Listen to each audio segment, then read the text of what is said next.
Dare you? Coming to you live, this is the Alpha Nerds Podcast. Hello.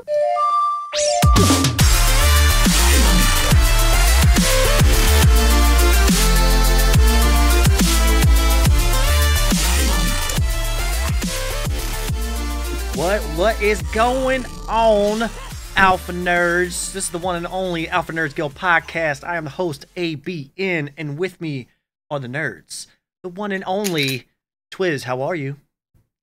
I am beat-ass tired, but I am here. Well, we are glad you are here. Moving on Although to the I have a confession in a minute. We got confessions. Moving on to the one and only Ronin Boy 00. How are you, sir? I am wonderful today. Tired, but wonderful. That's awesome. Now, we got a whole lot of stuff to talk about. We won't, before anybody comes in before Avengers Infinity War. That's not happening on this episode of the podcast. We need the team to finish watching through and let everybody else get their time in before we start ruining it for you. So be prepared for that. But there is news out there. There have been other things going on other than Infinity War breaking records and all that other fun stuff. But what's everybody been up to? Twiz, what you been doing? Well, that's part of my confession. I have to confess, as the resident comic book SME and the comic book nerd of the group, I have not seen Avengers, and I realize I have to give up some nerd credentials for this. Indeed. It is my fault that we can't discuss this even like in a roundabout kind of way, because I've begged everyone to keep it spoiler free. I'm supposed to see it tomorrow, so be warned. Saturday, I might have a few things to say about the topic. But I think at that point, I think what do you guys say is the appropriate amount of time after a movie like Avengers comes out that it's okay to start talking about the spoilery things? Is it a week? Is it 2 weeks? A month? A week. 2 weeks. 2 weeks. 2 weeks? Yeah, I would give 2 weeks to a decently high profile movie. However, Avengers Infinity War, because of the hype and the lead up to, I give a week, because if you're invested in the MCU already, you'll see it within a week. Oh yeah.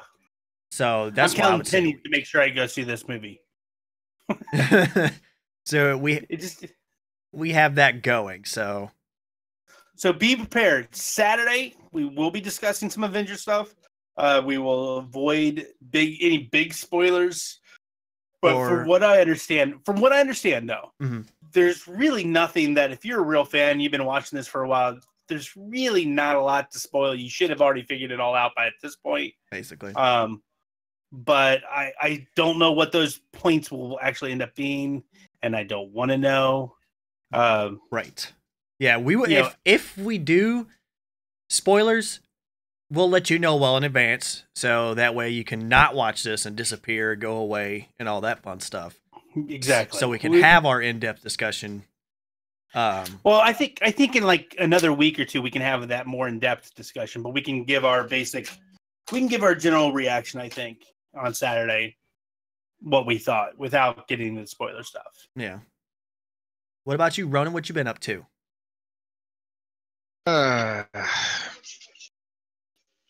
Not much. I've been trying to get my stream back up and running. Not really sure what happened, but like I lost everything. Like it wiped. Like everything, my overlay, my pictures, connections, everything. Other than that, I'm trying to just get the house cleaned up and play Siege. Yeah. I hear you. Yep. Spring cleaning is in full effect in my house too. I hear you. God bless. It's that time of year for us old people. Moving stuff around, cleaning the house. Weed the garden. Yep. Get out there and mow the grass. Dude, I want to like turn my whole yard and everything into just either a desert or pavement. I'm so done with it. Yeah, I think in my area, what I would do is it would be like a nerd cul-de-sac, right? Where it looks, really fancy, but as soon as you pull up and you get closer, it's all fake grass and decent homes, and they're all set up to just never leave. Let's get that spongy green AstroTurf that they use in playgrounds. Like, I want that stuff. Right. All you got to do is hose it down and you're done. Actually, you don't. I've seen some things about that AstroTurf stuff. They use ground up tires, and apparently there's some people that have been playing on that for years that are getting sick from the inhaling the dust, the No rubber way. crumbs. Yes Damn it. way. Man, you can't. So You can't live with nothing anymore. Everything's out of control. that's why I'll sit here, drink my beer, eat my bacon, and do whatever the heck. It's all going to kill me anyways. Right? Go out like a rock star. That's the way it is. There's some decent gaming news that we could talk about. One of them is, if you've been paying attention to this game called Detroit Become Humans, there's been a lot of hype around it because they haven't really showed too much about it. The quick synopsis on it would essentially be, think of like Deus Machina or iRobot, something like that, to where it's humanoid androids that are essentially, fighting for humanity kind of thing, biting between the humans and them. And, you play through this game, and this one, they're designing it to where, your choices matter. Of course, we hear that all the time when they say your choices matter, and then you play the game and your choices actually don't matter at all. They're just, you might get one or two endings, but apparently this one's going to be really accentuated, and where every single choice can branch out and, change up the story and stuff like that. So they've been catching a little fire from their last little trailer, and essentially the big issue with it is it's showing several scenes featuring abuse and victimization of children, is what people are citing, saying that, oh my gosh, this is kind of stuff happening. I don't really see that, but it is kind of indicative of what's going on. Because this game hasn't even been released yet. So they've only been showing clips of this thing. And yet here we are talking about, a small event in a grand scheme of a story. It's like saying one scene in a movie before the movie comes out. Let me ask you this, because I haven't seen the trailer. I'm just gonna be straight up and be honest with you. I'm actually pulling it up now. Mm-hmm. Have you? I'm assuming you have seen the trailer. Yeah, I watched it, and Okay. Is it real?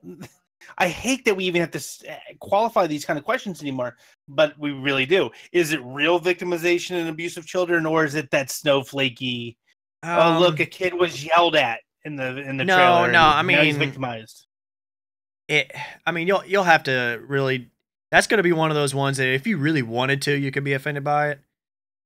But at the same time, if you see anything from this game, the whole game is going to be kind of that dramatic. So it's just all the scenes in it are built to be dramatic and over the top, because it's this futuristic sci-fi with androids. That's why it's Detroit Becoming Human, right? So it kind of plays along this line. And I mean, I don't really want to hear it from anybody, because everything that we have on cable and premium cable right now, we've done it all already. Like, it's all already been done. So I really don't care to hear this. That's the kind of stuff that bothers me. Not. It'd be one thing if they were offended after the game came out, right? But it's a whole nother thing before the game is even released. So you don't even have the full context of what's going on. At this point people are so into cable and these super dramas. What was the South Park called it? Murder porn, basically. Yeah. Oh yeah. It doesn't do anything anymore. It's like, oh, another super dramatic, ooh, edgy. I don't care anymore. Yeah. Oh no, the best characters in the show got murdered again. Oh no, what are we gonna do? Right. Let's bring in a top A-list actor and have him murdered too. Ooh, nobody cares. Yeah, it gets a little ridiculous, because I'm actually kind of excited for this game, because looking at it, it looks really good. It does look good. Yeah, it's really pretty, because the last, I think it was E3, the last time that they really showed it, they've polished it so much more since then, which I didn't think was possible, but they polished it really well. So I think as far as graphically speaking, this is, at the new God of War level, it's really, really good. And I'm interested because they're trying to tell a really big story in it. which I'm normally not too big on. Like I love my story, but at the same time, if it removes gameplay, then why am I playing it? Because I mean, it's supposed to be a game. But this one is definitely something interesting. So if you want, you can check it out. Make your own decision about it. But of course, all the devs come out already and said, like, for example, quote, "It was a little bit annoying to show things out of context and have people make a quick judgment on things when there's a context to this." So you have the devs literally saying, "What is wrong with you people? Stop jumping the gun." Right? Yeah, my problem was, you got a game. I think this falls under the category not so much as a video game, but as an interactive movie at this point. Like, Shenmue was an interactive movie. Heavy Rain was an interactive movie. What was that one with that little twig actress? I can't remember. Two Souls or Dual Souls or whatever it was, where she had a ghost inside of her that could control things around her. I've seen that one. That was an interactive movie. That wasn't a video game where you actively fight and do things. It was just a hit this button at this time, do this movement with the controller at this time, or it takes a different turn into a different type of area. And that's not a video game at that point. That's like an interactive movie. And a lot of people like that. I thought Shenmue especially was a very good game. Mm-hmm. But was it a video game? Not so much. Right.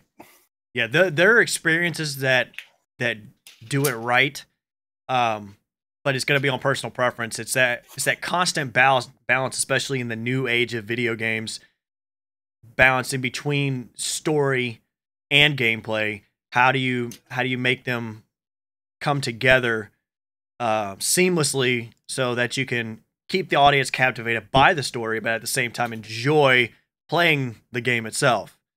So there have been games that obviously have been doing it, but with this one, we'll see how it does. Normally, when these detailed story ones come out, I don't want to jump the gun on it and get too much hype, because if it's too story driven or where they talk too damn much, I won't be able to play it because it's too much. I don't need all that. You're just sitting there, just A X.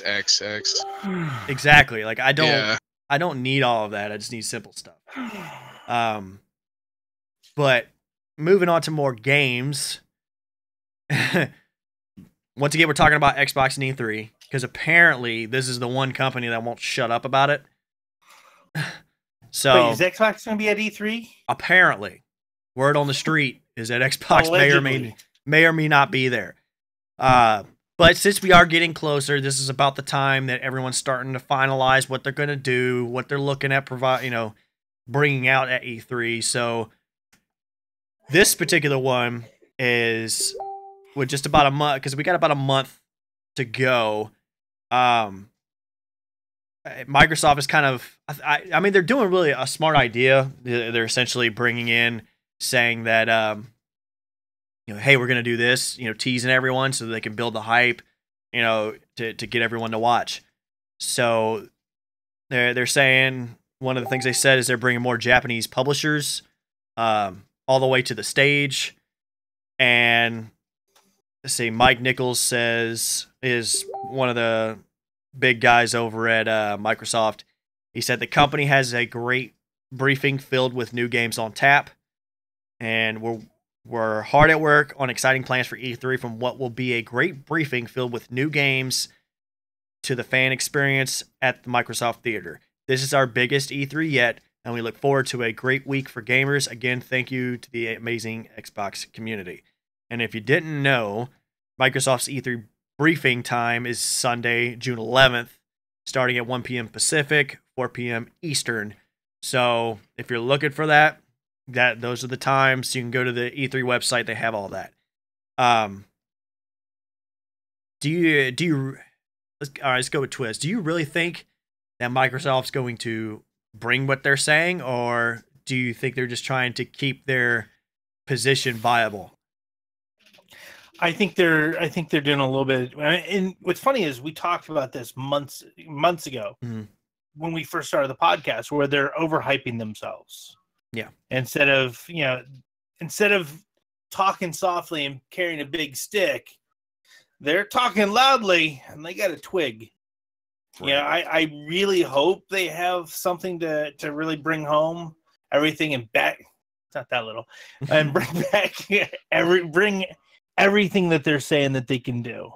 Right. I just don't have high hopes for it though. That's just my 2 cents.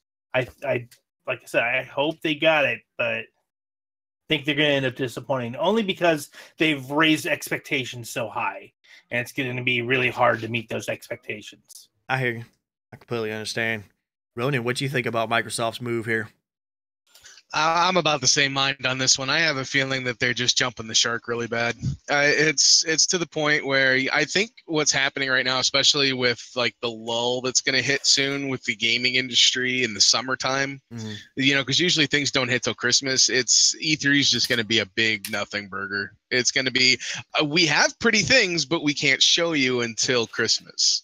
So, or it's going to be Microsoft going, look at this little snippet that we have, and we're going to overanalyze this for 6 hours and not really show you anything. Yeah, I mean that may happen if I was to essentially guesstimate on what's happening or what they're going to do. Kind of looking at what they're doing. They're bringing Japanese developers. That's a smart idea, obviously, because they've been hurting on that. Sony and Nintendo has been raking them over the coals here recently in the Japanese market, at least from the Japanese developer market. They just have not been doing well with that. It's really all going to depend on how they bring it and what they bring, because they screwed up getting rid of something like Scalebound, because that was something that they didn't have that they needed, and they didn't bring it. But I'm thinking they will, because they're going to have games that are going to be across all the platforms, or both platforms, right? Like Red Dead Redemption 2. You have big games like that are going to be on the Xbox and the PlayStation. It's exclusives, just like we talked about last time. If they either bring heavy exclusives like a new Halo, it's kind of like mandatory at this point. If they don't bring a new Halo, that's going to hurt them a lot. And then if they don't have a Halo, they better have something else of equal value to bring. Otherwise, they're not going to have it. Otherwise, all this talk is really going to fall flat real fast. So we'll see. Nintendo and Sony have essentially been almost silent about E3. They've just been kind of trucking along and doing their thing, especially Sony with the Spider-Man game. They don't really have to do anything because the marketing's just working for them. Yeah. Especially they did it perfect. I think we talked about that, what the second Spider-Man costume might have been. And they released it, and of course, it's the Iron Spider from Avengers Infinity War. So, boom, there you go. It's just perfect marketing. Everyone's going to go out and buy that game, to include myself. So, be prepared for that. And that kind of segues with all the companies coming on, segues into the next topic. The Federal Trade Commission has sent out warnings to a bunch of tech companies, to include Microsoft, Nintendo, and Sony. Reason? Warranty voiding restrictions. Now, what does that exactly mean? It's essentially when you're buying consoles and stuff like that, when you're buying tech, just like HTC, Asus, different companies like that, they'll put tiny little stickers there, right? To say, if you remove that sticker, you voided the warranty. So they'll try to use that as the excuse to say, if you go past this threshold, you're voiding the warranty. Mm-hmm. Yeah, and I'm not going to lie, that's where I get a lot of the money that I get is under the table working on these things. I have fixed iPods, I have fixed, Galaxy tabs, I've fixed LG phones, PlayStations, Nintendos, I fix as much as I can, in computers, and everyone's like, well, this is going to void my third party warranty. I was like, no. I was like, it's illegal. I was like, they cannot stop you from using something in a way that you want to after you purchase it. It is a user warranty. That is, you saying, I want to keep my stuff working, and they want you to go to an officially licensed person to do it to make more money, and that's pigeonholing, and it's illegal. Yeah. It's essentially illegal. And that's where, that's how I get my money is I work on these things, and people are like, oh, well, I don't want to lose my warranty. Well, it's already void. I mean, they voided it themselves. Mm-hmm. If you use a can of air, if you blow in there to get dust out, that voids it. Yeah. That's technically somebody else working on it, and it's stupid. Yeah. It's one of those, it can be used, but it's also, and this is one of those things where, I don't know, cops and MPs do, where they'll find some little nitpicky thing as an excuse.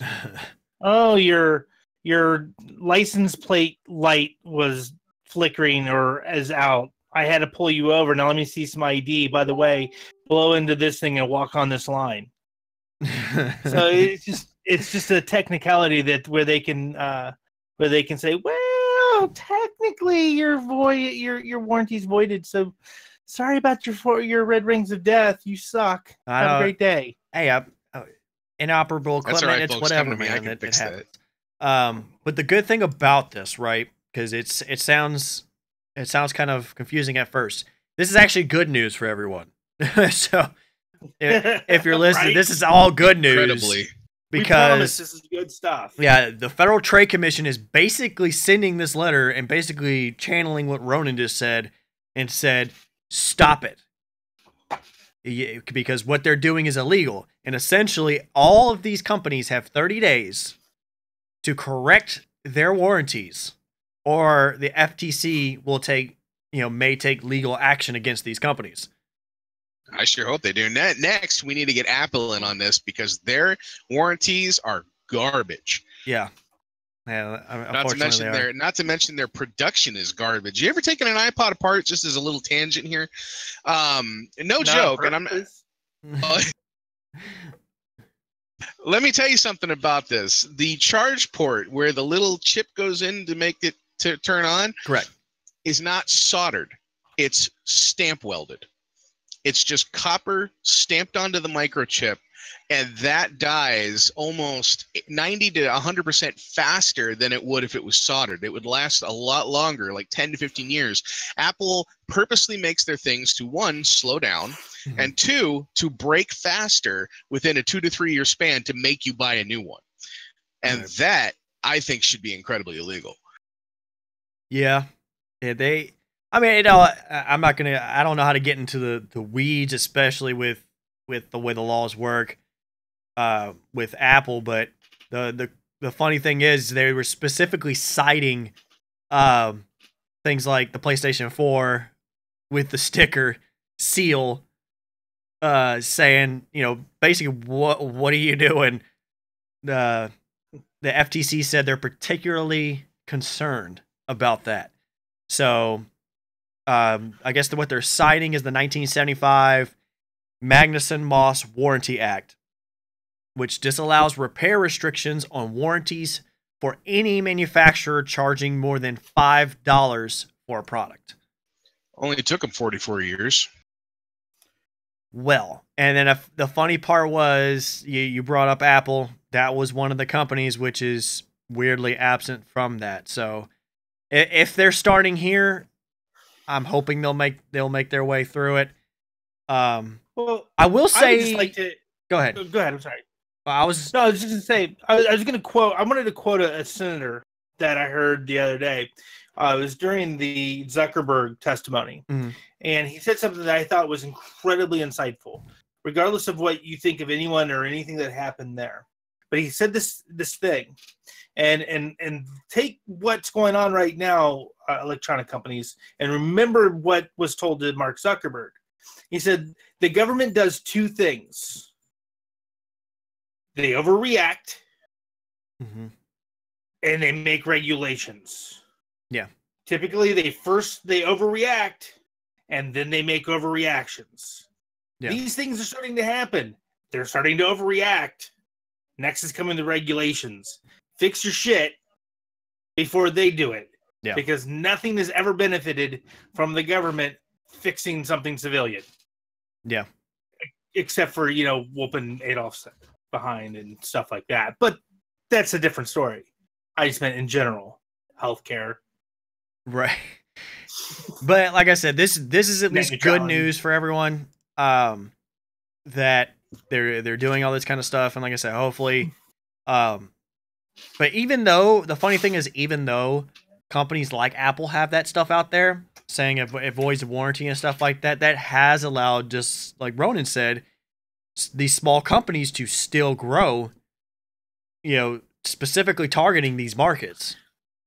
Because no one, after the first time somebody sends something to an Apple or a Nintendo or something like that, and it takes 4 weeks to get it, and it's absurd amount of money and all this other junk, and that's even with warranty, blah blah blah blah. They're like, well, you know what? Screw it.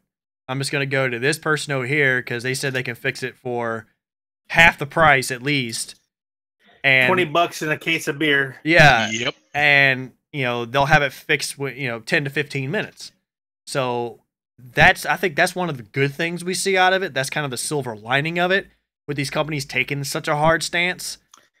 And for example, when they change this, this will allow those kind of mom and pop style or even large ones to grow, because now it's not, hey, doesn't matter about a warranty. You don't need one. Come get it fixed. Mm-hmm. What the company should have done, if they really wanted to make extra money, is have specific training. Just a small certification, right? Like you don't necessarily have to have it, right? But it's just like pulling up to a Meineke and you see all the ASE certifications on the wall. You kind of want to see that so you can kind of feel better about giving this to that person, knowing that it's going to get fixed, because you don't know them from Adam. So, I think that's where it'll probably work out better. Yeah. But we have the big topic today. Dun, dun, dun. What we're going to talk about is I think we said top 5. And we're going to go, let's go top 5 shaping series. So personally shaping series that we've watched, whether it's television, we can kind of change that up to where there's a curveball. To whether, it's not limited to a cartoon. It could be something that, was shaping. Whether it's you, whether it's children, whatever, we could talk about that. Who wants to go first? Now, to be clear, this is top 5 series that are now defunct that we would love to pass on to others so they pick up on it. Oh, then I'll go first. Without a doubt, my top 5 is a tie, actually. Baba Black Sheep or Desert Rats. Now, for you young kids, no, these are real shows. These are shows back in the 70s that Desert Rats followed the story of the army fighting Rommel in the desert. It was loosely based on actual events, and I'm sure they hit a touchstone every now and again to make sure that historically they were speaking. And Baba Black Sheep, which was the Marine pilots in the South Pacific. Both of these, and I grew up in a military family, so it really set home to me that the mindset that this is my life is going to head there. This is what I'm meant for. So that absolutely shaped me. Those 2 shows. So what's the follow that? Yeah. What's the other 3? Because we had top 5. So you have 1 and 2. Oh no! I thought we were going. Each one, everyone give their top. Okay. All right. We'll do that. So round robin it. All right. Why don't we do it all at once? That makes no sense. All right. Fine. What a jeez. God. Jeez. Gosh, Tina. God. So Ronan is your number 1 Napoleon Dynamite, because apparently we all just went there. Oh no. No. That was a horrible movie. My number one actually is a very specific video game that has shaped a lot of my, like, what I look for in a video game, my own imagination. The number one video game to me that I really want to see either pass down or come back is Little Nemo: The Dream Master Adventures in Slumberland. And if you've never seen this game, I don't blame you. It was a sleeper hit on the Nintendo Entertainment System in 1986, I think it came out, 87. And it was about a little boy who was taken to Dreamland by the princess to fight the evil Nightmare King. And if it sounds familiar, there was an anime made on it, and it was based on the original newspaper comic called The Adventures of Little Nemo, Adventures in Slumberland. And I just, after I played the game so much, I memorized the whole thing. It was so whimsical and just filled with bright colors and beautiful fantasy. I got into the anime when it came out, and that really added to that. I was like, holy cow, this is so cool to see it, in live action.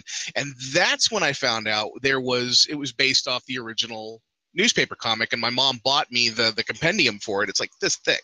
Wow.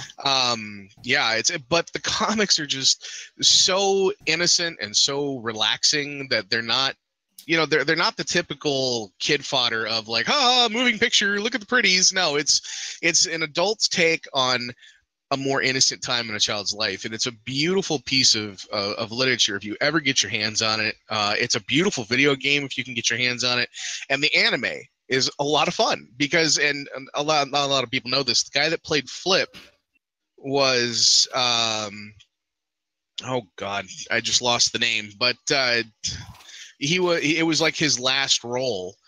Mickey Rooney was Flip, and it was one of his last roles.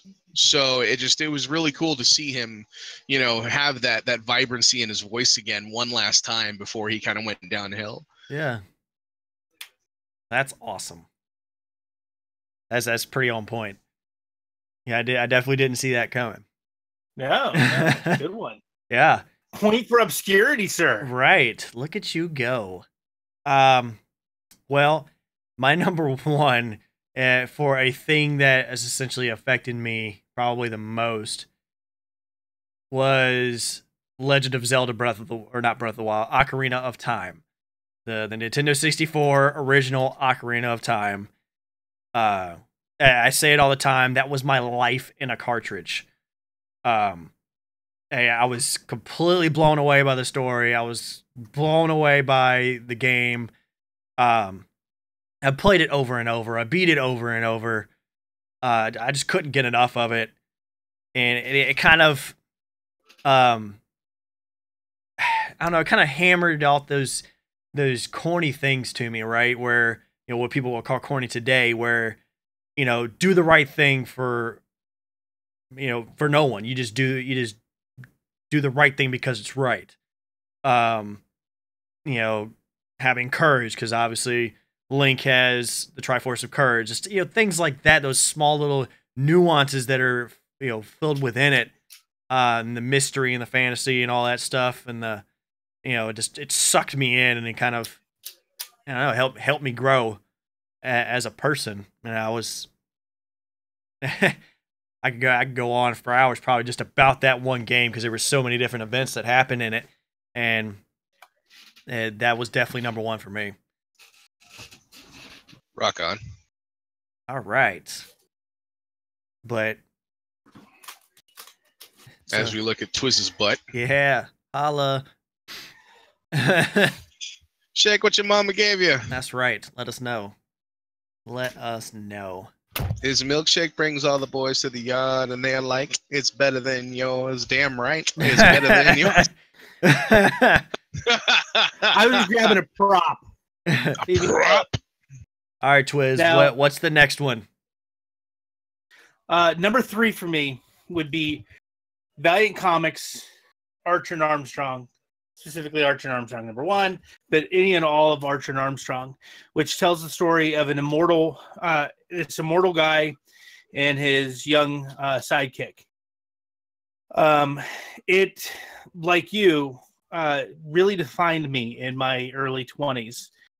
because here's this ancient warrior. The tale of Gilgamesh is based on him, and all this, all these big wild tales are based on this guy he just won't die. He can't die, and he's watched everyone around him die, and so now he's become a drunk, and he tells a story, and it tells a story basically. To me, I see it as a story of the veteran who has seen it all, done it all. He's got nothing left to do, and in comes this kid into his life who just basically who's wide-eyed and naive. And well, if you read the book, you find out he's raised to think that Armstrong is the greatest evil in the world and is trying to kill him, but they become best of friends.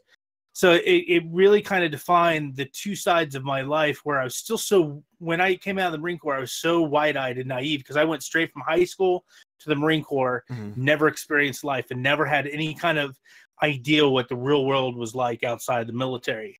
But on this other side, here's this weary guy who's done so much.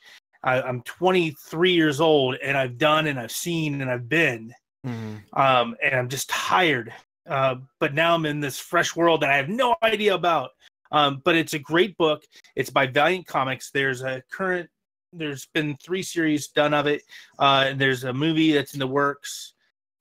Absolutely, it's hilarious, and it's one part hilarious, one part adventure, one part just a fun read. So I've passed that on to my kids already. And as I start working on, I'm clearing out some of my collection. Those are the ones that are staying with me because they just means that much to me. And I've gotten to meet the creators of the book and talk to them and what their mindset was behind it. That's wild. So, that's awesome. There's that. That is awesome. So make fun of me for getting my prop. What's up now? Word. I was making fun of you. I was just saying, nice butt. Yeah. Thank you. I forgot it was all the way on the top shelf. Yeah. Sure you did. This episode is rated MA. Yeah. That's right. It will be broadcasted on the absent Dean's head. Yes. Correct. So, Ronan, what's the number 2? Oh, man. See, this is a hard call for me. But it's a tie between 2 cartoons that really kind of defined my childhood, which was Thundercats and He-Man. And I say them in that order because the Thundercats gave me the loyalty and the ability to always fight no matter how bleak it seemed, but He-Man did it a little bit better. And the reason I say that is because He-Man, he realized and knew that his power could leave him at any time. He knew that, you are your own best weapon. Your mind is your best weapon. And you are especially responsible for your choices, no matter if they have good or bad implications. And sometimes when you made a good decision, it had bad implications. And sometimes when you made a bad decision, it had good implications, and vice versa, all the way around. But it taught you basically that there was always an impact to the things you said, the things you did, and the things around you that you failed to do or refused to. Wow. And that to me was a deep thing because, as a person who's, very empathic, I really do care about people. I know I come across as, I brand myself as the professional asshole of Twitch, but I do care a lot about people. And if they genuinely deserve the time and effort, I want to do something for them. Right. Our very own Captain Wheatgrass, I talk to him as much as I can right now because he's deployed. He's having a rough time over there. It's pretty bad, and he's feeling down. And so for me, if I see a message from him or I see him online, I always make that effort to talk to him. Captain, love you, bro. But, the He-Man did that for me. That was He-Man. That was, even, those, what was it that Star Wars always said, or not Star Wars, but, it's with, with great power comes great responsibility. Spider-Man, just do it that way. Yeah. For me, that was the big turning point later in my life when I started rewatching the cartoons was, evil's not always evil and good isn't always good. You need to see what the message behind the words are, and you need to see what the implications of any action will be before making the better decision. Absolutely. Man, you put a lot more thought into He-Man than I ever did. You're like sweaty gay porn. All right. Right. Yeah, dude with a page boy haircut and a pink shirt. Yeah. Riding on his cat. Hey, you're laughing, but there is a comic series that DC did for He-Man that rewrites the entire universe, and it is amazing. Go check it out. Seriously. Okay. Man. Yeah, that was super deep. And I feel retarded. Represent. Let's see. If I was to go with a number 2, I'm definitely gonna have to say the original Mighty Morphin Power Rangers. Go Power Rangers. I don't know. It was one of those things where it wasn't just impactful for me individually, right? Because it definitely was, and obviously Tommy was my favorite character, stuff like that. You know, you have that, but it was what created around it. It was the relationships that you built outside of the show, right? So you watch it after school or something, and then you come back from school, you run into the yard with your buddies, and now all of a sudden y'all are flipping and kicking all in the front yard, and you run into the bench and you pretend the bench is Zordon or some crap like that. You run around with your friends all playing Power Rangers. You argue with each other because everyone wants to be the Green Ranger or the Red. It was those kind of relationships, right? It kind of showed me how you can create that community around it. Early on, how just having that same shared passion and fun, it just makes it even better than just sitting there and watching it by myself. So now I think that was definitely number 2 for me. It affected a good bit for me and got me to enjoy myself. Wasn't as deep, but at the same time, it definitely hit a lot home for me. So moving on to Twiz again, what do we have? Okay, my number 2 spot, because I think you guys are counting them backwards. But my number 2 spot, because I'm going from least impactful to the most impactful, would be Robotech Macross Saga, the original Robotech Macross Saga. I remember running home from school, so I can get home in time to grab my snack of a peanut butter and jelly sandwich, glass of milk, and sit in front of the TV and for half an hour watching this show. Because it was the first time I realized that cartoons could be more. Yeah. He-Man and Thundercats to me, that was a fun little story, but it was self-contained. It was 30 minutes. The story began, ended, and was resolved by the end of it, and it was never addressed again. Mm-hmm. But in Robotech, the things that happened impacted the next episode. And you had to know what happened next. It was the first soap opera for me, for a kid, and it had feelings, it had emotion. There was stakes and feelings, and watching Roy die was just heart-wrenching as a young teenage kid. You're like, oh, yeah. Roy, no. And screw everything that came afterwards. Screw all the stuff that come later on. It's all about Macross Saga, the original Macross Saga with the SDF-1 and all of that. A bromance is brewing, ladies and gentlemen. So that's my number 2. And it shaped everything I thought for going forward, and from there I was hooked on.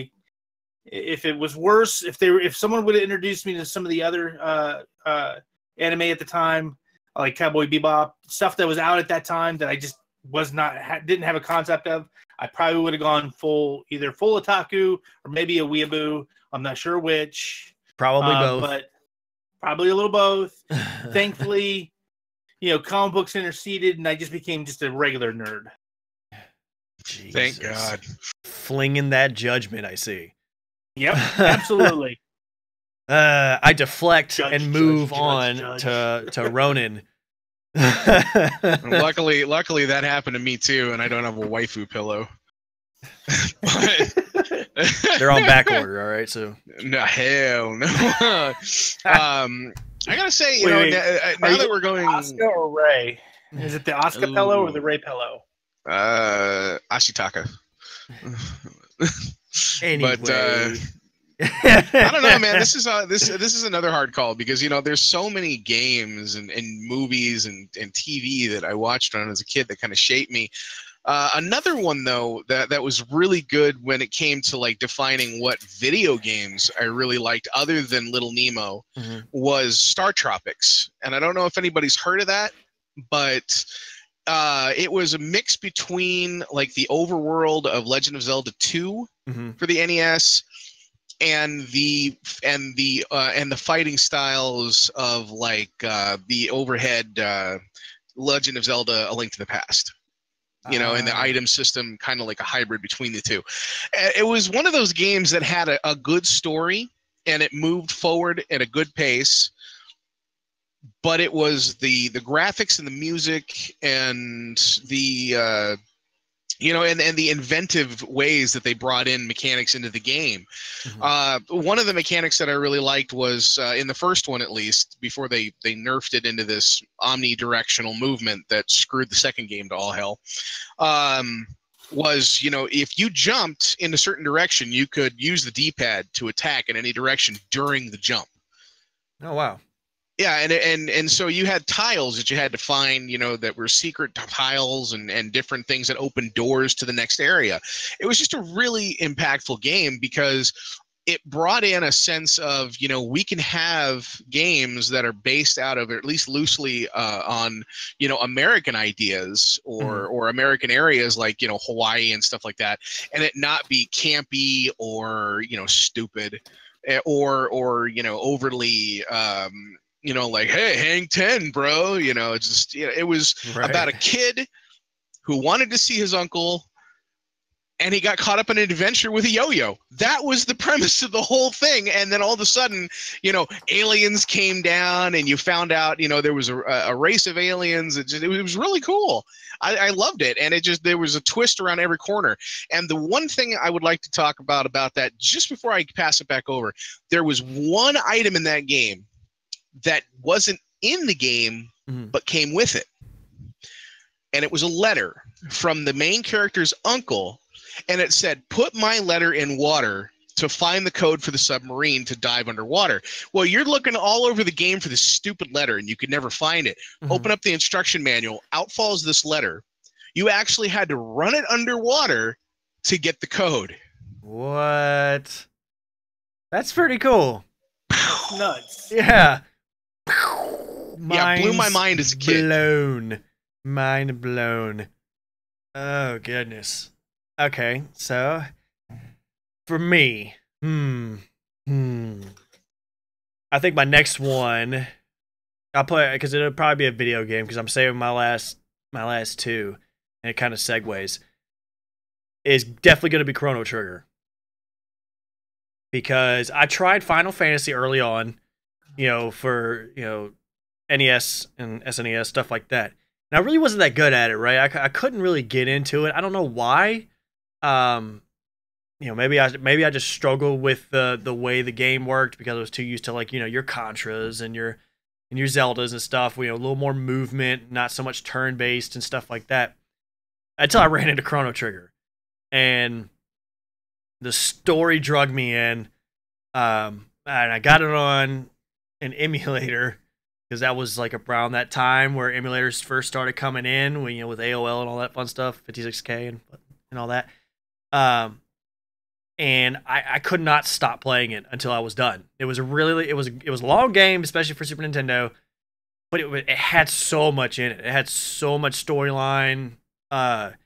You got to kind of feel with these characters as you went along, and all the fights were super dramatic, and they were really good, and the music was great. It just full immersion. I was completely sucked into this game, and I played it forever until I finally completed it. And that kind of, it'll go on to my later one, but I loved the art too. That kind of stuck with me and stuff like that. So super impactful, like you said. It kind of showed me that JRPG turn-based, kind of brought me into the fold with that one. So I was super stoked. Twiz, what we got next? Okay, well, I guess I'm down to my number one, right? Sure. The most, yeah. But I mean, I want to throw out a couple before I hit my number one. I'm going to throw out a couple close runner-up. I really struggled with this. Would be Tennis on Atari 2600, the first video game I ever owned way back in the day. Not Legend of Zelda, Metroid on the Super NES. First game that Metroid, taught us there's a story in there and that it lasts more than 15, 20 minutes till we got yelled at to go do our chores. A very recent one last year, getting to meet now former CEO of Valiant Comics, Dinesh Shamasani, who taught me that, if you have a dream, go for it and just make it happen. No matter what, make it happen. He had a dream as a kid living in Singapore of owning a comic book company. He did. He owned Valiant Comics. He brought back one of his favorite comic companies and mine, brought it back from the dead. But the number one media thing that has shaped my life, bar none, was the movie Full Metal Jacket by Stanley Kubrick. Right before I went to the Marine Corps, this is back in the days of VHS, and my little brother was a big Stanley Kubrick fan, and he owned it. And when everyone found out I was joining the Marine Corps, I was made to watch that movie so many times. Like, you sure this you want to do? Is right getting into? And I have since, and it really did. It kind of shaped. The scary thing is, at the time, this is late 80s when I went in. At the time, that's exactly how drill instructors were when you came in. Right. Arlie Emery, God rest his soul, and I cried like a baby when they said he died. I really did. I was a blubbering fool, and I hadn't blubbered in a long, long time. Same. Because he, like, word for word, it's like he was channeling my future drill instructor to the point where when my drill instructor was hitting these same lines that Arlie Emery had done, that I had just watched 48 hours ago, I busted out laughing in the middle of boot camp. You never bust out laughing in boot camp. Oh, man. That just puts a target. I still have the forearms to this day to prove. I mean, I may be fat, but these forearms... push. Yeah. But I've since gotten to meet. I've met Matthew Modine, super cool cat. I've met Vincent D'Onofrio a couple times.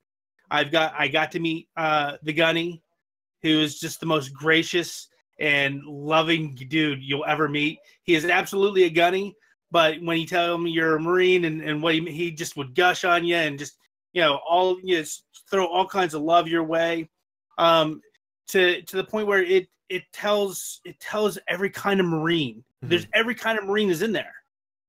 From the dead-eyed, soulless animal mother to Joker to the guy who just snaps from PTSD with Gomer Pyle. Yeah. Every Marine is in there. So that absolutely has shaped every part of my life from 18 years onward. Mm. All right, I think we'll shorten these two up. We don't have a whole lot of time left, so sorry I went too long. No, you're fine. No. I was long-winded. So Roden, what else we got? I'll go ahead and sum it up in the last couple here because these are just video games that I want to see make a comeback at this point. Mm-hmm. Shatterhand and Metal Storm are right in the middle of each other's business. They're like kind of the same genre of 2D side-scrolling shoot fight kind of thing. Yeah. And on top of that, the one just under them, well, not on top, but under that is Street Fighter 2010. I don't know if anybody remembers that, but it was like the bastard child of the Street Fighter collections, mainly because it had nothing to do with Street Fighter. It wasn't anything about Street Fighter. Yeah. It was a game that was originally supposed to be called, I think it was Time Cop or something like that. And they just slapped Ken into it and the Street Fighter name on it. And it was on the NES. It was another good one. Shatterhand, Metal Storm, Street Fighter 2010, all on the NES. Very good games by themselves. Metal Storm especially had this Zero G button that you hit, and it would switch if your gravity was up or down, and that made a huge impact on the combat because there were certain enemies you couldn't hit from on the ground or up above, or you'd actually have to flip back and forth to hit them from the middle. It was really cool. Shatterhand was one of those games that nobody ever knew about, but it plays so well. It's like right there in the original Strider / what's the guy with the metal arm? With the grappling hook. I can't even remember now. But anyway. And then I think my last but not least, I really want to see the comeback of Hanna-Barbera's entire legacy of more teenager adult cartoons like SWAT Cats. I want to see the comeback of Disney's original shows like Gargoyles. I want to see these things come back and be a little more attuned to like the older people, like the older children, or even like the teenager range. Because I think what's happening right now is we've got this weird separation of like, you have the little kids, you have this weird dead zone, and then you have teenagers that watch, the OG and, Kim Kardashian. And it's ruining that transition to make kids better, in my opinion. Yeah. So that's my 2 cents. All yours. All right, I think I have 2 of them kind of together because they happened the same time for me. And I mean, there's plenty of games that we've talked about previously that I would love to see remade. So these 2 were, as I was making that transition into high school and stuff like that. Obviously that's a really impactful time, and it was Dragon Ball Z and Gundam Wing. I freaking loved both of them. I would sprint home to catch Toonami because that was my jam. I would turn it on and I would see Sailor Moon, turn it back off, and I'm like, all right, I got like 15 minutes. And then I would come back. Or if I only had 5 minutes left of Sailor Moon, I would just leave it on, drink whatever, drink my little Dr. Pepper or something before. I'm guilty of liking Sailor Moon. You watch it because back then, you couldn't skip it, right? You had to suffer. You had to sit there and suffer because it was cable. But he's watching to see the girls in the short skirts. Hey, man. Yeah. Hey, man. No, save that judgment for someone else. It. Creep. Well, no one's denying the facts, okay? But those 2 were really good. Dragon Ball, because it was, the reason I loved it was it had that feeling of, number one, it's anime, so it was different, right? You have that aura of, hey, this is a different kind of genre. But then it was also that testosterone-filled action. Huge dudes doing, over-the-top things and stuff like that. So that really brought me in. And Gundam, because Gundam. Freaking Gundam. I mean, Gundam Wing was so awesome. Like Hiro Yui was like my boy. That was my me and him, because when I was 15, because that's about the time that it came out, was around when I was 14, 15. I figured out that I was the same height, the same weight, and everything at the same age as Hiro Yui, and I was so stoked about that. That made me super happy that I've been all the same qualifications. So, in your head, you're like, you know what, I'm like a Gundam pilot. Pretty serious. But those 2 really did impact me because I love the geopolitical stuff in Gundam, and then the robots, obviously. Both of those things were just beautiful recipe. So I'll end that one there because those were really good for me. Honorable mention, by the way, Zoids. They're bringing Zoids back. They're bringing Zoids back, actually. It's coming. They better not screw it up, though. It actually looks pretty good. It's mostly CGI, but it's coming. Breaking news. Dean just sent me his top 5, and I'll just do them in a quick order here. It was number 1, Crocodile Dundee. Number 2, Crocodile Dundee 2. Fair enough. Number 3, any song by Men at Work. Fair enough. Number 4, Mad Max Beyond the Thunderdome. And number Quigley 1, Quigley Down Under. Thank Because it you. let everyone know what his country was really all about. There we go. Ladies and American gentlemen. kicking the crap out of them. we have hit on the top 5 and we have made How it. dare you? That's How right. dare you? Patent pending. That's right. Deanoxyl Incorporated, patent pending. But that is our show, ladies and gentlemen. We're going to clap it up here. You know where to find each one of us at ABNMP269, Twiz_13, and RoninBoy00. So from us to the rest of the Alpha Nerds, we love you all. And to all a good night. Is that how that works? I don't know. Much love. What? Out like a fat kid dodgeball. Yeah. Ice cream. Forget that stuff. I'm out.